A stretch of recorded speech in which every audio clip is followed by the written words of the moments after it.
नमस्कार। इस foundational medical review में स्वागत है। इसे खास तौर पर फर्स्ट ईयर मेडिकल स्टूडेंट्स के लिए तैयार किया गया है। क्लिनिकल रीजनिंग की गहराई में जाने से पहले शरीर की वास्तुकला को एकदम बेसिक यानी माइक्रो से लेकर मैक्रो लेवल तक समझना बेहद जरूरी है। शरीर की बनावट अविश्वसनीय रूप से जटिल है और इस जटिलता को सुलझाने का यही सबसे बेहतरीन तरीका है। तो चलिए बिना किसी देरी के शुरू करते हैं। आज हम एक बहुत ही लॉजिकल रास्ते पर चलेंगे। हमारे मुख्य टॉपिक्स हैं, पहला, कोशिकीय और जैव रासायनिक आधार, दूसरा, ऊतक और अंग वास्तुकला, तीसरा, आवश्यक शारीरिक प्रणालियाँ, चौथा, नियंत्रण प्रणाली और एकीकरण, और अंत में होम्योस्टैसिस और क्लिनिकल पैथोलॉजी। तो शुरुआत करते हैं हमारे पहले हिस्से से, कोशिकीय और जैव रासायनिक आधार। बड़े बड़े अंगों और प्रणालियों को सही मायने में समझने के लिए उन छोटे बिल्डिंग ब्लॉक्स को समझना जरूरी है जो असल में इस पूरे सिस्टम को चलाते हैं। जरा सोचिए, शरीर का ज्यादातर हिस्सा केवल मुट्ठी भर बुनियादी तत्वों से बना है। ऑक्सीजन 65% और कार्बन 18.5% पर हावी हैं। कैल्शियम और फास्फोरस जैसे तत्व हड्डियों के लिए बेहद जरूरी हैं, लेकिन उनका कुल द्रव्यमान प्रतिशत काफी कम है। ये एकदम एक परफेक्ट रेसिपी की तरह है, जहां हर इंग्रेडिएंट की अपनी एक खास अहमियत है। 42 लीटर। जी हाँ, बिल्कुल सही सुना। एक औसत वयस्क पुरुष के शरीर में पानी की कुल मात्रा लगभग इतनी ही होती है। इस 42 लीटर पानी को सेल के अंदर और बाहर यानी इंट्रासेल्युलर और एक्स्ट्रासेल्युलर फ्लूइड के डिब्बों में बहुत ही सावधानी से बांटा जाता है, ताकि सब कुछ स्मूथली काम करता रहे। अब इस नंबर पर गौर करिए, 30 ट्रिलियन। उन बुनियादी तत्वों और पानी से मिलकर एक परिपक्व शरीर में लगभग 30 ट्रिलियन कोशिकाएं यानी सेल्स बनती हैं। ये जीवन की असल इकाइयां हैं। हर एक सेल में मौजूद डीएनए आरएनए के जरिए प्रोटीन बनाता है और अंततः यही प्रोटीन तय करता है कि सेल क्या काम करेगा। लेकिन रुकिए, यहाँ एक दिलचस्प ट्विस्ट है। 38 ट्रिलियन। हमारा शरीर अपनी खुद की कोशिकाओं से ज्यादा तो बैक्टीरिया को होस्ट करता है। ये साफ दिखाता है कि मानव शरीर सिर्फ एक अकेला जीव नहीं है, बल्कि अपने आप में एक पूरा बेहद जटिल बायोलॉजिकल इकोसिस्टम है ना कमाल की बात। चलिए अब दूसरे सेक्शन की तरफ बढ़ते हैं, ऊतक और अंग वास्तुकला। यहाँ हम देखेंगे कि कैसे ये अलग अलग कोशिकाएं मिलकर बड़ी संरचनाएं बनाती हैं, जो मानव शरीर को आकार देती हैं।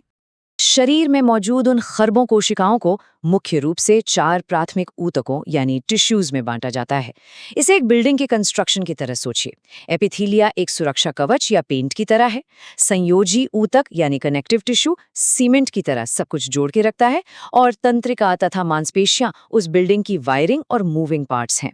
ये चारों मिलकर हर एक अंग की नींव रखते हैं। यहाँ एक बहुत ही जरूरी नियम लागू होता है, रूप ही कार्य तय कहता है। अंग सुरक्षित रूप से शरीर के अलग अलग डिब्बों या विशिष्ट गुहाओं यानी कैविटीज में रखे जाते हैं। उदाहरण के लिए फेफड़े प्लूरल कैविटी में सुरक्षित रहते हैं। इससे ये अंग बिना एक दूसरे के काम में दखल दिए अपनी अपनी स्पेशलाइज्ड ड्यूटी आसानी से कर पाते हैं। तीसरा सेक्शन, आवश्यक शारीरिक प्रणालियाँ। स्ट्रक्चर और आर्किटेक्चर को समझने के बाद अब उन प्रणालियों को देखते हैं जो इन अंगों को जीवित और काम करते हुए रखती हैं। इसे समझने के लिए दिल की इलेक्ट्रिकल वायरिंग को देखिए। सिग्नल एसए नोड से शुरू होकर एवी नोड तक जाता है। यहाँ एक बहुत ही शानदार डिजाइन काम करता है। एवी नोड सिग्नल को जानबूझकर थोड़ा धीमा कर देता है ताकि वेंट्रिकल्स पूरी तरह से खून से भर सकें। अगर ये छोटा सा डिले ना हो तो हार्ट का पूरा पंपिंग सिस्टम बुरी तरह फेल हो जाएगा। नॉर्मल कार्डियोवैस्कुलर सिस्टम को समझने के बाद ये एकदम साफ हो जाता है कि हार्ट अटैक या मायोकार्डियल इन्फार्क्शन दुनिया भर में मौत का सबसे बड़ा कारण क्यों है। जब कोरोनरी धमनियां ब्लॉक हो जाती हैं और दिल की अपनी मांसपेशियों को ही फ्यूल नहीं मिलता तो इंजन काम करना बंद कर देता है। अब पाचन तंत्र यानी डाइजेस्टिव सिस्टम की तरफ मुड़ें तो ये एकदम एक परफेक्ट असेंबली लाइन की तरह काम करता है। पेरिस्टाल्सिस खाने को आगे धकेलता है, पेट के एसिड उसे तोड़ते हैं और आंतें पोषक तत्वों को सोख लेती हैं। ये बाहरी खाने को शरीर के लिए उपयोगी ऊर्जा में बदलने का एक बेहतरीन और सिस्टमैटिक प्रोसेस है। लेकिन क्या हो अगर इस असेंबली लाइन में कोई रुकावट आ जाए? उदाहरण के लिए पित्ताशय यानी गॉल ब्लैडर में बनने वाली पथरी। जब ये पित्त की पथरी रास्ता ब्लॉक कर देती है तो अचानक बहुत तेज दर्द और मतली होती है। ऐसे में कई बार तुरंत क्लिनिकल इंटरवेंशन जैसे कि कोलिसिस्टेक्टोमी की ज़रूरत पड़ जाती है। अब आते हैं हमारे चौथे हिस्से पर, नियंत्रण प्रणाली और एकीकरण।